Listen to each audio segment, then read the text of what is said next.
नोकरीसाठी मोहन मुंबईत आला आणि तो राहण्यासाठी भाड्याने खोली पाहत होता. मुंबईत सर्वत्र शोधूनही त्याला काही खोली काही भाड्याने मिळत नव्हती, कारण जिथे तिथे लोकांना लग्न झालेली जोडपे पाहिजे होते. मोहनचं सुद्धा लग्न झालं, परंतु तो आपल्या पत्नीला नाही घेऊन आला, कारण काही वेगळं होतं. मोहन मूळचा साताऱ्याचा. तिथेच त्याचं घरात आई आणि पत्नी, बाबा काहीच वर्षापूर्वी आजाराने गेले. त्यामुळे घरातल्या सर्व जबाबदाऱ्या त्यांच्या अंगावर पडल्या.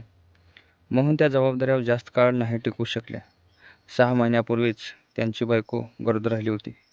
तिच्या गरोदरपणाचा खर्च खूप जास्त होता. तेवढा खर्च उचलणं त्याला परवडत नव्हतं. शेती करून आणि बाकी काय काम करून घर खर्च निघून जायचा, बाकी हातात शून्यच राहायचं. त्याला कळून चुकलं की आता इथे राहून काय आपल्याला परिवाराचा खर्च आपण पेलू शकत नाही. दिवसेदिवस खर्च वाढतच राहिला. याची त्याला उत्पन्न वाढवावं लागेल, म्हणून त्याने मुंबईला येऊन नोकरी करण्याचा निर्णय घेतला. मुंबईला त्याचं आपलं असं ओळखीचं राहतं नव्हतंच, त्यामुळे त्याला खोली शोधणं गरजेचं होतं.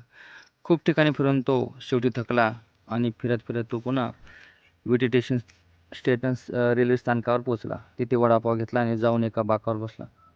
रात्रीचे 8 वाजले होते. मोहन थकून गेला होता.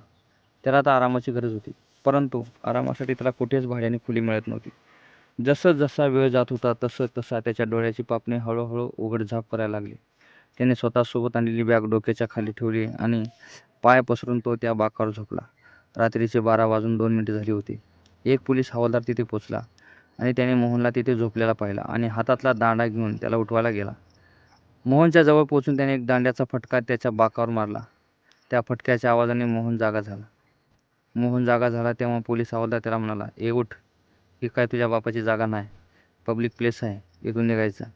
"साहेब, मला इथं झोपू दे, की माझ्याकडे खोलीच नाही झोपायला, म्हणून झोपलो. आजची रात्र झोपू दे की." "मोहन, तुला सांगितलं कळत नाही का? माझी नोकरी घालणार का बाबा? तुला काय झालं तर ड्युटीवर कोण होतं म्हणून माझा कान धरशील? जा निघ बाबा." पोलीस हवालदार, "पण साहेब, कुठं जाऊ?" "मोहन, कुठेही जा, पण इथं थांबू नका, नाहीतर हा दांडा बसल. अशा जागावर सगळं बंद होईल." पोलीस हवालदार. मोहन उठून डोक्याखाली ठेवलेली बॅग उचलतो आणि तिथून पळ काढतो. तो थेट स्थानकाच्या बाहेर पडतो. रात्रीचा 1 वाजलेला होता. स्थानकाच्या बाहेर कुणीही नव्हतं.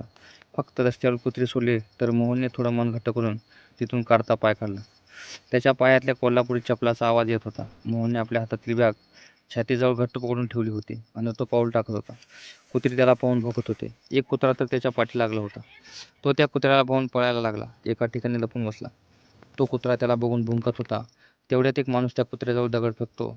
तसा तो कुत्रा पळतो. तो माणूस मोहनच्या दिशेने जातो आणि जोरात ओरडतो, "कोण आहे रे तिकडे? बाहेर ये, नाहीतर दगड फेकून मारेन." तसा मोहन घाबरून उठून उभा राहतो. "कोण आहेस रे तू? एवढ्या इथे काय करतोस? चोरी करायला आलास का?" "हो दादा, नाही हो, म्या चोर नाही. म्या चोरी करायला नाही आलो." मोहन म्हणाला. "मग इथे काय करतोयस एवढ्या रात्री?" मोहन त्या माणसाच्या थोडा जवळ येतो आणि बोलतो, "म्या मोहन, म्या मोहन." काहीतरी बोलणार तेवढ्यात त्याचं बोलणं मध्येच सोडून तो माणूस म्हणला, "बोलतो, जे काय आहे ते लांबूनच बोल." "हो दादा, दादा, म्या मोहन, आजच गावावरून आलो नोकरीसाठी.